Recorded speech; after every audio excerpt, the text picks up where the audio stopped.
and welcome, orchestra parents.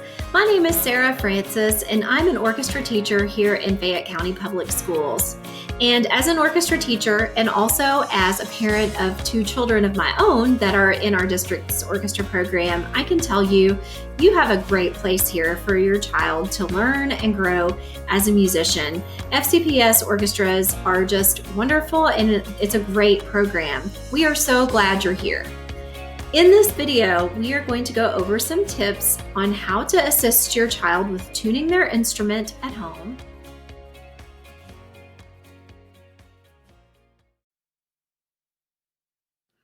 So first of all, we're going to talk about the two ways to adjust the pitch on a violin, viola, or cello. If your child plays string bass, it's a slightly different procedure, and there will be a separate video to address that topic. The instrument that I'm holding is a violin, and everything I'm going to describe to you as far as the parts and how they function on this instrument will be the same for also viola and cello. So at the top, we have 4 pegs, and those are connected into the peg box, and each string is wound around its own individual peg. So it's important to familiarize yourself with which string goes to which peg. And I'm going to be providing a graphic to help you with that for each instrument. But first, on the violin, we have our E string, which is connected around the peg that's on the bottom right. Then our A string that's connected to the peg that's on the top right. This peg on the top left goes to the D string, and then the bottom left goes to G. For the cello and the viola, this peg corresponds with the A string, then the D string, then on the left, the top peg goes to the G string, and the bottom peg goes to the C string.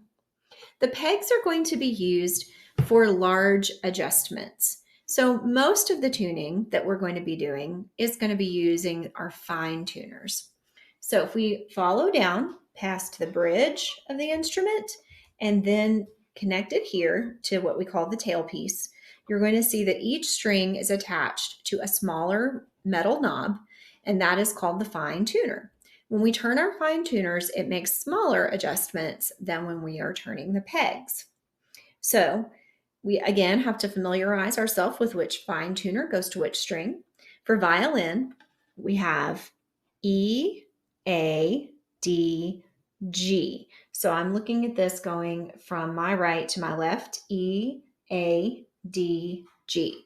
For viola and cello, from right to left, A, D, G, and C.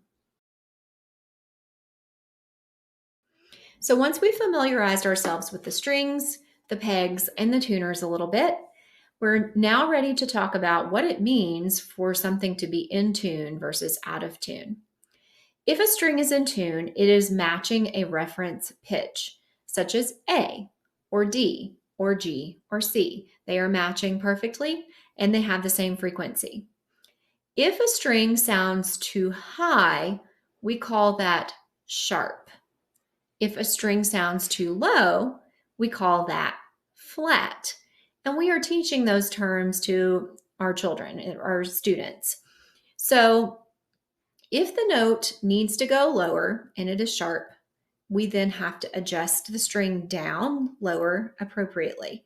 If the string is too low or flat and needs to go higher, we have to adjust the pitch of the string up. So now I'm going to show you how to adjust the pitch of the string up and down, how to raise and lower it using the fine tuners. To tune using the fine tuners, I'm going to simply turn the violin toward me, and I'm going to face the strings and the bridge so they're facing towards me, and that way I'm looking directly at the fine tuners. To raise the pitch of the note, we are going to raise the fine tuner or turn the fine tuner to the right.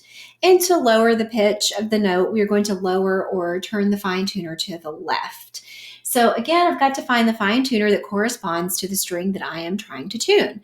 In this case, I want to tune the A string. So I'm going to find the A string on the instrument, and then I'm going to just go down and find where that fine tuner is. And let's say I want to make, now it's a little bit too low, I want to make it go higher. I'm going to turn the fine tuner clockwise or to the right to raise the pitch. So I'm going to go ahead and make a couple of small turns. And it is adjusting the pitch up. And then likewise, if I want to make it go lower, I'm just going to turn it counterclockwise or to the left. And you can hear that the note is getting lower. So that would be the process for any of the 4 strings when tuning with the fine tuners. Now, sometimes you might be tuning with your fine tuners and it might not be quite adjusting the string enough. So if the string is very out of tune, we might have to use the pegs.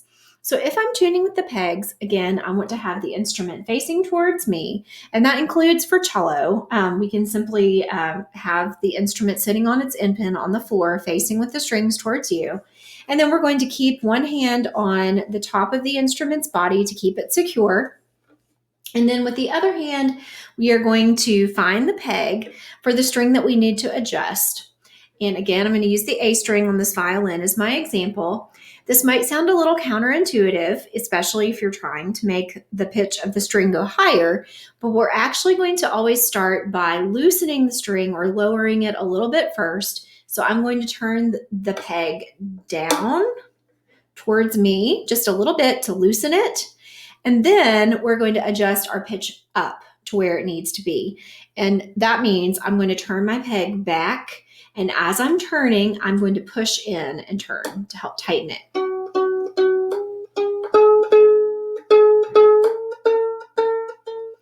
So you can hear how the pitch is changing, and just a little bit goes a long way with the pegs.